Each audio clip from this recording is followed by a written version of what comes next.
everyone to another episode of the Journey Through Apostolic Successions, a journey where we know more about our popes through the papal legacy. The Catechism of the Catholic Church, paragraph 882 states that the Pope, Bishop of Rome and Peter's successor, is the perpetual and visible source and foundation of the unity both of the bishops and of the whole company of the faithful. For the Roman Pontiff, by reason of his office as Vicar of Christ and as pastor of the entire Church, has full, supreme and universal power over the whole Church, a power which he can always exercise unhindered. The teaching in this paragraph of the CCC enlightens us with the fact that Pope, who is Peter's successor, is the visible source and foundation of the unity in the Church.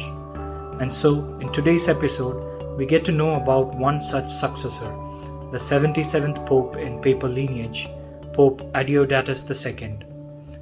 Adeodatus II, also known as Deusdetit II, was born in 621 in Rome.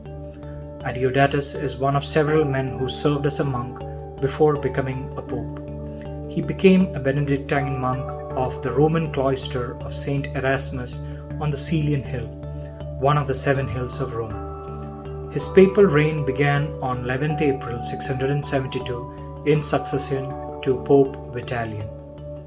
Not much is known about Pope Adeodatus II. Of his correspondence, only the letters for the abbeys of St. Peter of Canterbury and St. Martin of Tours have been preserved.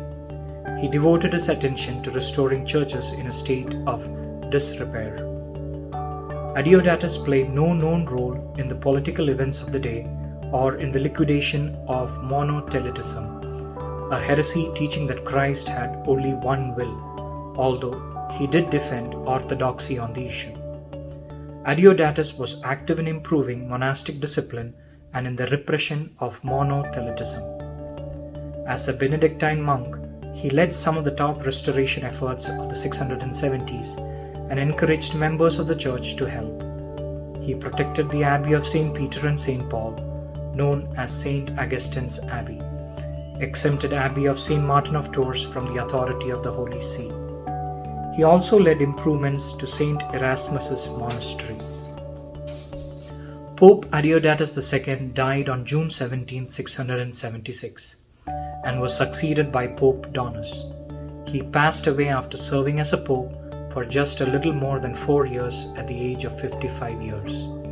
The Catholic Church lists his cause of death as natural causes, with St. Peter's Basilica being his final resting place. That's all for today.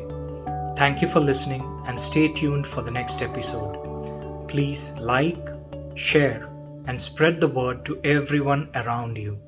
For Christ and for the Church. God bless you all.